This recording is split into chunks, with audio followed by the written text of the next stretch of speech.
ndabira ku video nga Sheillah ali awo yalaze muteera simanyi voice mu gunti neema nga bwe yeetala oba yali akola makeup next door waliwo akaduuka ka makeup nga mulaba awo ku video n'ambuuzaako amuwa omwana wange ebirabo muleme kwebuzaabuza naye maama yenna yenna atudde beetega abawala beetega nze ngaye buli omu aba yeetega bwetezi engeri gy'ogenda mu dduuka lya muno n'otuula n'okikina ne weekozaakoza ebintu mbu sinaapu newankubadde kuba nze seemanyiiza kaabe ba buloga bekiseemanyiiza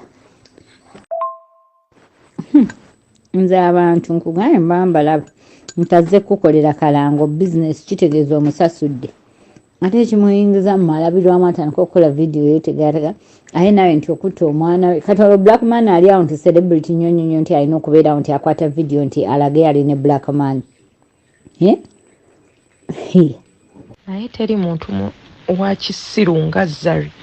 Kati ye Zari amanyi buli omu asobola okwagala Shakibu we musiru.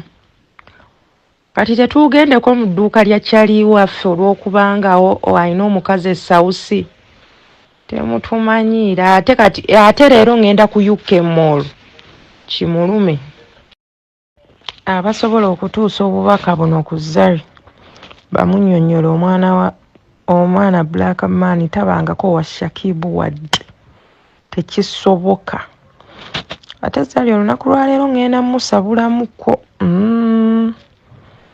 ngenda musabulira nno ddala lwaki omuntu oba weekwata ku bisubi ng'okimanyi gwayonoonya obufumbo bwo nze gye yanyweredde buwalagi bwe n'alangira bbaawe nabaddeyo ate lwaki abannyingizaamu mu ntalo abantu bw'omanyanga nti nno oyokyeza teweekwata ku bisubi siraba nsonga lwaki beera nzita obufumbo bwa Zari ne Shakibu. One, I've been Shakib's friend for over 12 years buli omu akimanyi ate bwekuba kulya Shakibu oba toyina nsonga lwaki tomulya naye tetusobola okiwulira nze Shakibu mukwano gwange wa ku kido myaka 12 plus simulina Esegeza mazene Shakibu myaka 12 gwe mubuuzi emyaka 12 plus naye omuntu n'ata audio musimanyanga twekwatiridde nze nekwatiridde nawawo ne Shakibu kiwulira lwaki mba nekwatirira oba waliwo ali ku dduuka amugamba bamanyi kankubulirako ekintu kimu let me tell you something siraba nsonga lwaki omuntu saawa eyo mweyo sikando aba nsingira mu kavuvuŋŋano kyogamba obufumbo bumutuddemu mwana buli omu yamanyi walabira omusana n'enjuba nze saagala bintu ebyo ediyo nno nnyingi mpulidde audio nyingi ezinyiiza sebo omukazi yannyingiridde nno ddala paka munda ku ggumba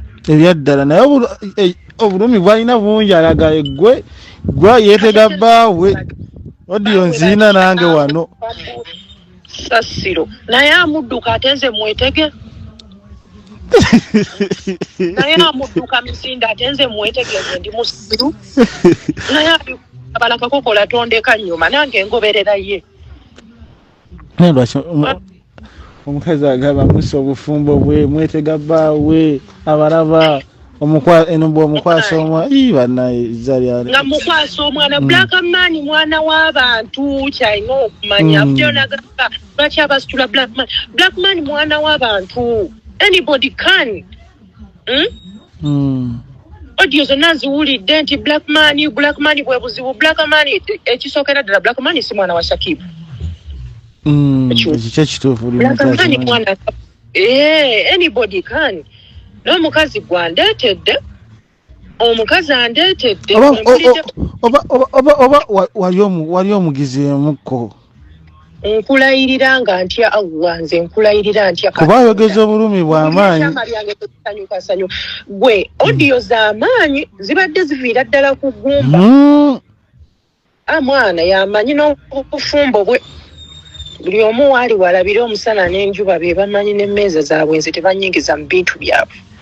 Mama Tifa, if this is true, you break up with Shakibu, that is the best decision you have ever done for yourself, darling. You have memories. I think that is the best decision. You're so beautiful. Actually, cameras, they don't give you justice. Mama Tifa, ole mukazi mulungi nnyo in personal. Oyina skin, oyina lips, oyina smile, oyina figure. Thousands of men, they would want you than this Shakibu. Kati Shakibu, I don't understand your goal. Otrayingako kuswaza Mama Tifa, otrayingako kulagachi. Can you calm down, Shakibu, my brother?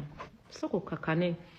Nza senga gwe senga ne media soka nenjeka, because how could you? Mama Tifa was giving you following.